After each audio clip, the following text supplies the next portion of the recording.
जय महादेव। आज हम बात करेंगे अधिक मास की अमावस्या के बारे में। जो अभी वर्तमान में अधिक मास चल रहा है उसका समापन 16 अगस्त को हो जाएगा तथा उस दिन अमावस्या भी है।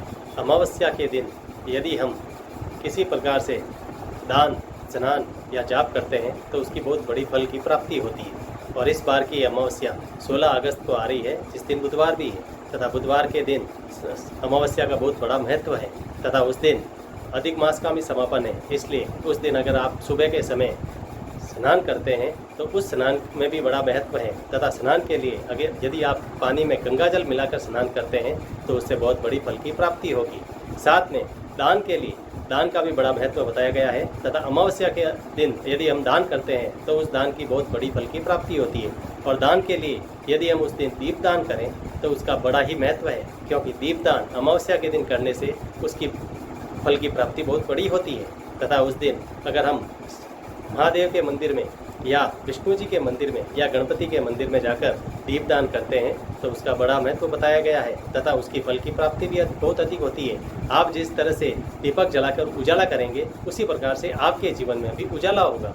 इसलिए आप उस दिन प्रातःकाल स्नान करने के बाद में अगर दीपदान करते हैं तो दीपदान के लिए सुबह का समय चुनें या फिर शाम के समय आरती के समय अगर आप दीपदान करते हैं तो आपके लिए बहुत अच्छा होगा। और वह दीपदान आपको 3 दीपक जलाकर करना है, जो घी के दीपक जलाने हैं तथा उस दिन आपको किसी भी शिव मंदिर में, विष्णु मंदिर में या गणपति के मंदिर में जाकर अगर आप दीपदान करते हैं तो उसका बहुत बड़ा महत्व होगा। साथ ही उसके लिए उस दिन अगर आप कोई जाप करते हैं और ग्रहों के संबंधित यदि आप जाप कर लेते हैं तो आपके लिए बहुत ही फलीभूत होगा।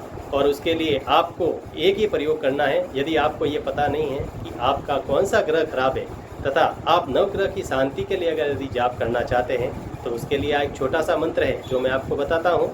वो उस मंत्र का आप जाप करने से आपको बहुत बड़ी फल की प्राप्ति होगी। और वो मंत्र इस प्रकार है जिसको आप उच्चारण करेंगे तथा उसकी 1 माला या 5 माला अगर यदि आप करते हैं तो आपको बहुत बड़ा फल प्राप्त होगा तथा आपको ग्रह से संबंधित चली आ रही समस्याओं से भी निवारण प्राप्त होगा। तथा उसके लिए आपको ये मंत्र बता रहा हूँ जो आप उच्चारण मेरे साथ करिए तथा उसके साथ में आपको 1 या 5 माला का जाप करना है। वो मंत्र इस प्रकार है। ब्रह्मा मुरारी त्रिपुरांतकारी भानु शशि भूमि सुतो बुधश्च गुरुश्च शुक्र शनि राहु केतौ सौग्रह शांति करा भवन्तु। ये मंत्र है। इस मंत्र को आप 1 माला या 5 माला यदि आप जाप करते हैं तो इसमें सभी 9 ग्रहों की शांति का पाठ हो जाता है तथा 9 ग्रहों की शांति हो जाती है। और इस द्वारा आप 9 ग्रहों की शांति करके और 9 ग्रहों की शांति की पाठ करने के बाद में उसमें आपको एक दान करना है।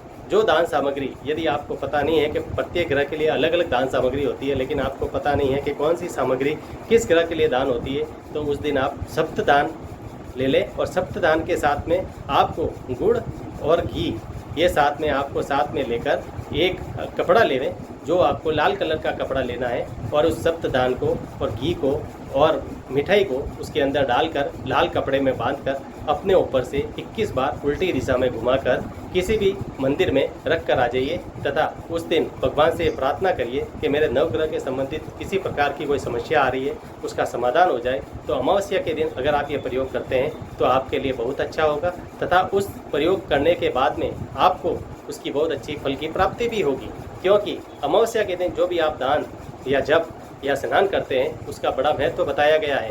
तथा पुराणों में भी ये लिखा गया है कि अमावस्या के दिन जो भी आप कर्म करते हैं तो उसका फल आपको कोटि कोटि फल प्राप्त होता है। इसलिए आप उस दिन ये प्रयोग करिए तथा अधिक मास की अमावस्या के दिन किए गए फल की प्राप्ति बहुत ही अधिक होती है। इसलिए आप उस अधिक मास की आने वाली अमावस्या के दिन 16 अगस्त के दिन आप अगर ये प्रयोग करते हैं तो आपके लिए बहुत अच्छा रहेगा। जय महादेव।